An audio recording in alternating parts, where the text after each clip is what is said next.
Good evening, everybody, and welcome to the Sports Exchange here on this day after Christmas. And we are live with Michael Keller and Louis Adio Weiss, my regular co-host, is in the house. And here we are, Mike. How you doing, buddy? How was your Christmas? Scott, I'm doing great. Thank you very much for asking.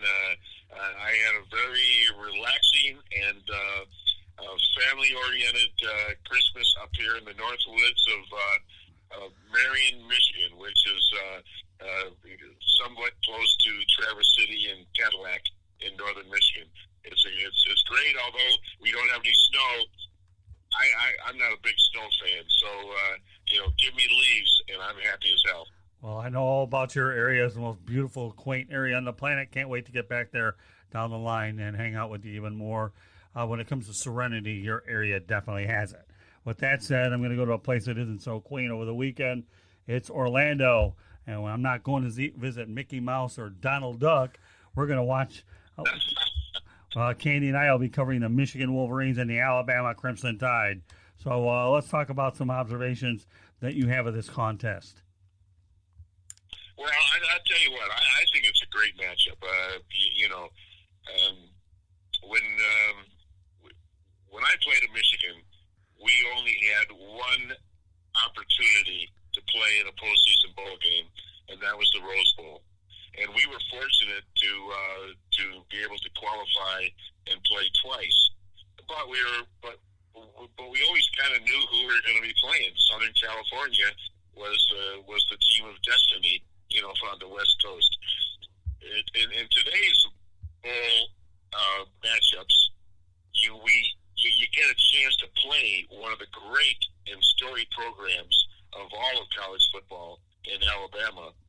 And if they were talking to somebody similar to me down in Tuscaloosa, that person would be saying the same thing, that they have an opportunity to play one of the great storied programs of all of college football, and that is the University of Michigan.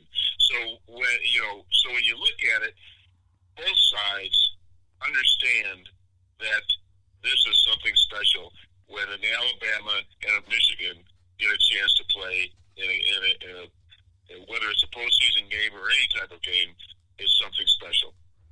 Yeah, when we talk about the storied history of both programs, you have Bo Schembechler, Bear Bryant, and you look at the quarterbacks that have come out of there. Joe Namath, obviously played for Alabama. Kenny Stabler, Michigan's no slouch. They've had their fair share of quarterbacks as well. Do you think that when you look at a lot of the games during the bowl season here, that this one here is probably the best matchup out of them based on name recognition only? Well, I agree 100%. I mean, how can you put the top 20 teams in the history of college football into a hat and start drawing them out on how you would want the luck of the draw to match them up, and you get Michigan and Alabama, you get something very, very special, and I'm delighted with it. I mean, these are the types of matchups that when you're a player, you appreciate.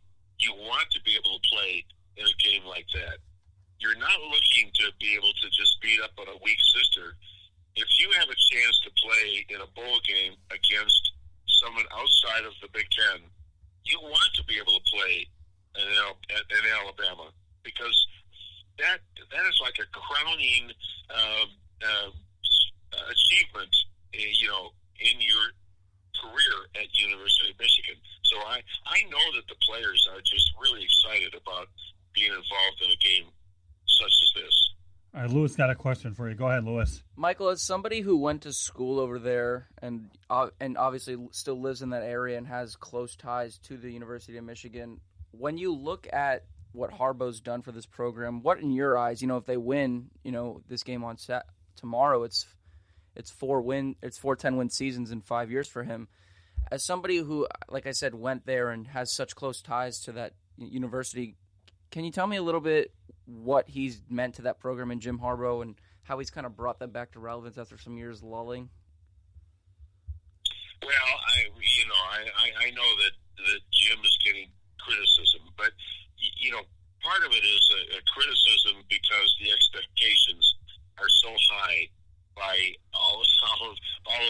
fellow University of Michigan alums. But it's a kind of a false expectations in that what they want from our teams and Coach Harbaugh is, at a level that the expectations are almost impossible to achieve. Okay, and I mean, I'm not saying that we can't achieve them. I'm just saying the expectations sometimes by alumni are far out of whack with what is the reality of the day.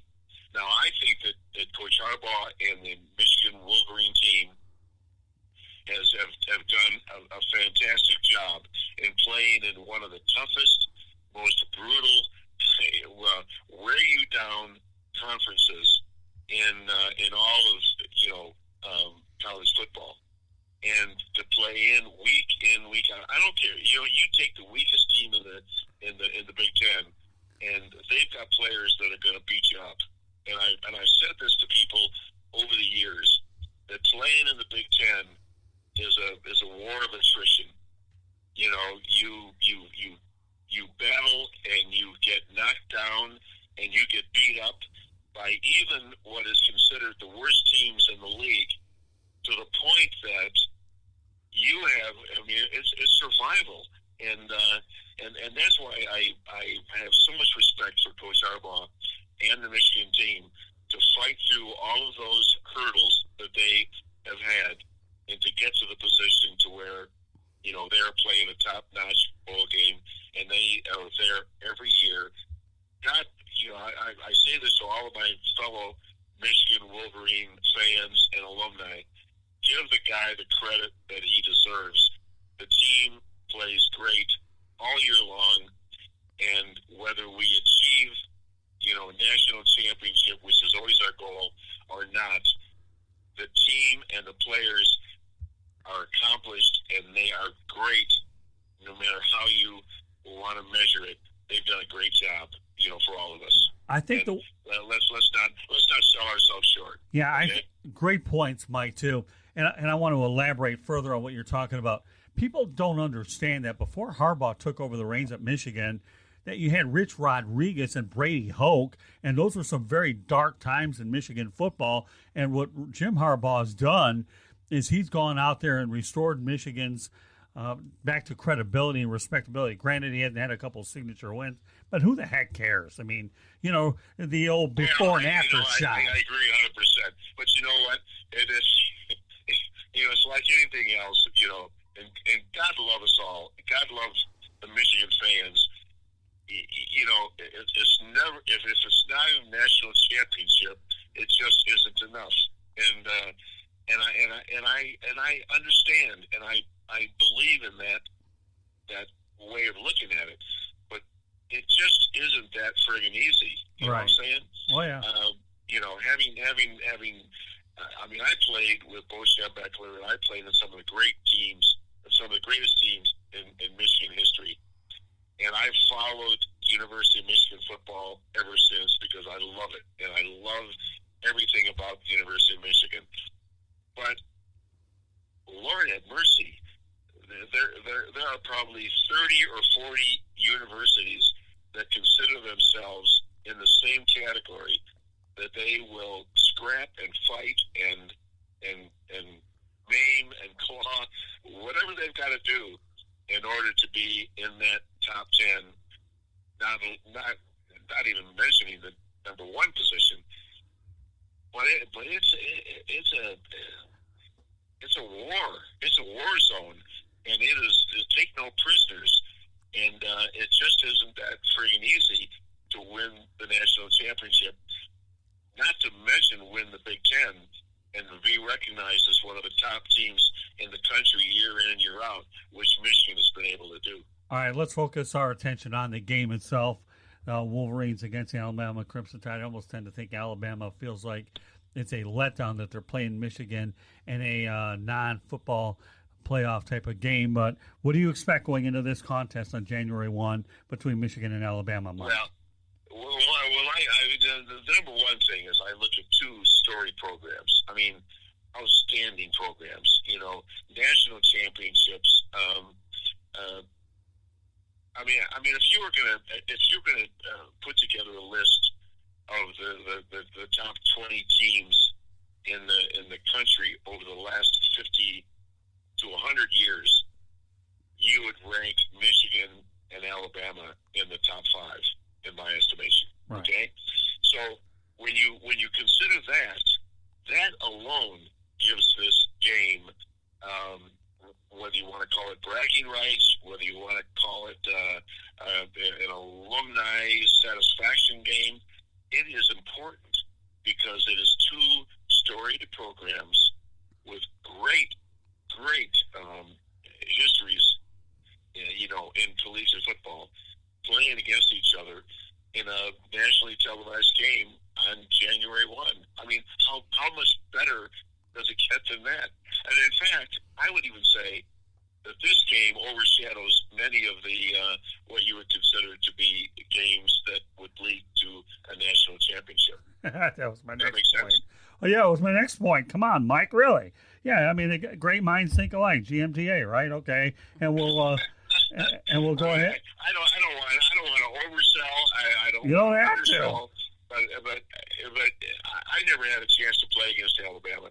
But I tell you what I did do. When I played for the Dallas Cowboys, Gene Stallings, who was the head coach for the University of Alabama, was one of our assistant coaches, and I had the pleasure of sitting with Gene and talking about he wanted to know everything that there was to know about the Michigan program, and I wanted to know everything there was to know about Alabama, and we came up with so many similarities on the way that the program exists in their respective states, and how important football is, and it was really a treat for me to sit down with Coach Stallings and compare notes, and he was a great coach for a long time in college football and in the pros, and but he gave me a great education on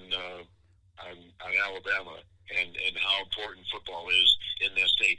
And I would say this, that football is far more important in Alabama than football is in the state of Michigan. Yeah, no, okay? let me point out something to you. That is my estimation.